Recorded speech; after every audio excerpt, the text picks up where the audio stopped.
Onion Robotics 2012/2013 season Ring It Up edition. Brief history of the team. We are the Onion Robotics team. We started out as an FLL team, or First Lego League, which is a Lego robot competition that is more objective-oriented. When we graduated from middle school, we decided to become a self-funded FTC, or First Tech Challenge team. We've been doing this for 3 years now, and have seen success and failure. To be completely honest, it was mainly failure. However, we're currently doing pretty well. How is that so, you may ask? Well, let me start out with the absolute beginning of this year. The game this year, or the set of goals and rules that the robotics teams will be competing with, is known as Ring It Up. In this game, the main game piece is a double-sided vertical tic-tac-toe board with pegs to hold rings in each square. 2 teams of 2 robots compete to hang rings on these goals during a 2-minute human driver period, with the bottom pegs being worth 5 points, the middle 10, and the top 15. At the beginning of each round, an infrared beacon is placed on a random peg on each side.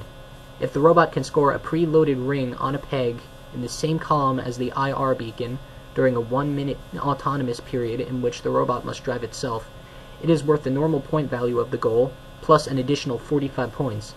During the last 30 seconds of the game, robots can also attempt to lift their teammate's robot to earn additional points, depending on the ground clearance.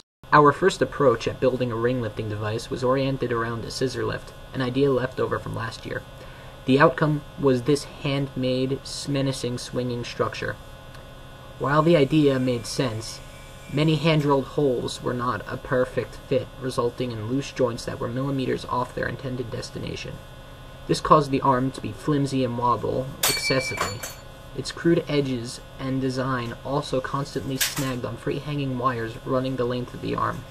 This meant the robot would constantly tear its own wiring out, undoing hours of work. Draped over a wheel on the top of the arm was a tread that would be spun by a motor on the base of the robot.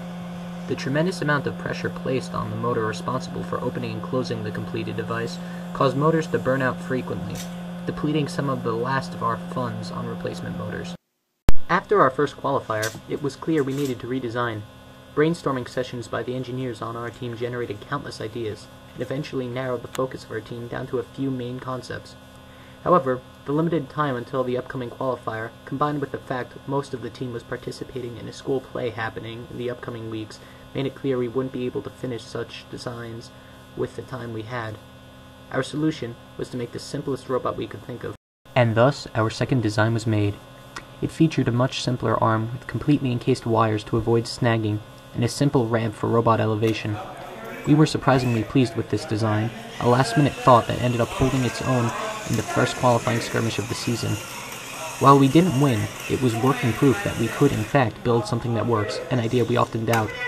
This design had a good life, attending a handful of outreach events to an FLL team based out of our town's middle school, whose coach is the legendary teacher, Mr. Blatt. The first biggest problem with this design was that the ramp was 18 inches wide, the maximum width of our robot. Most other robots were built to the edge of these dimensions and found it nearly impossible to get up the ramp. Secondly, a single joint arm can only reach the medium goal.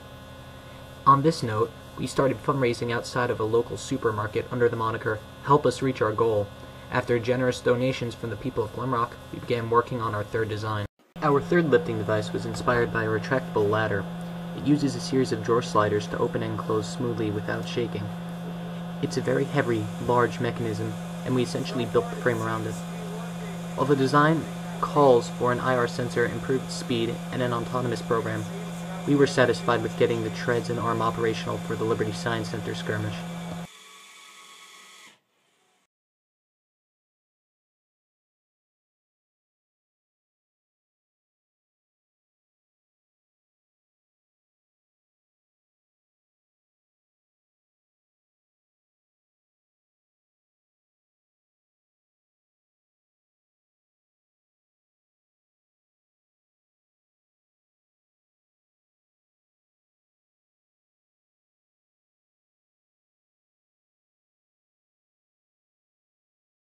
At the Liberty Science Center, we were shocked to find out that our robot was one of the best performing machines there, despite being incomplete.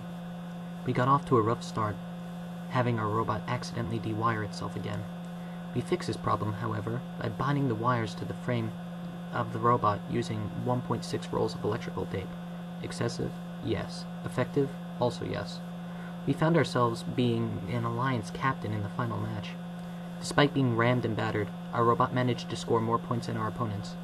However, our Alliance partner accidentally acquired a penalty that brought us to second place. In the end, we were shocked once more to find out that we had won the elusive Inspire Award, securing us a place in the state finals. Our story picks up here in preparation for the state finals. Our design has gone a long way and has a long way to go. Regardless of the outcome, we will leave the state finals knowing we pushed our limits and have given it our all.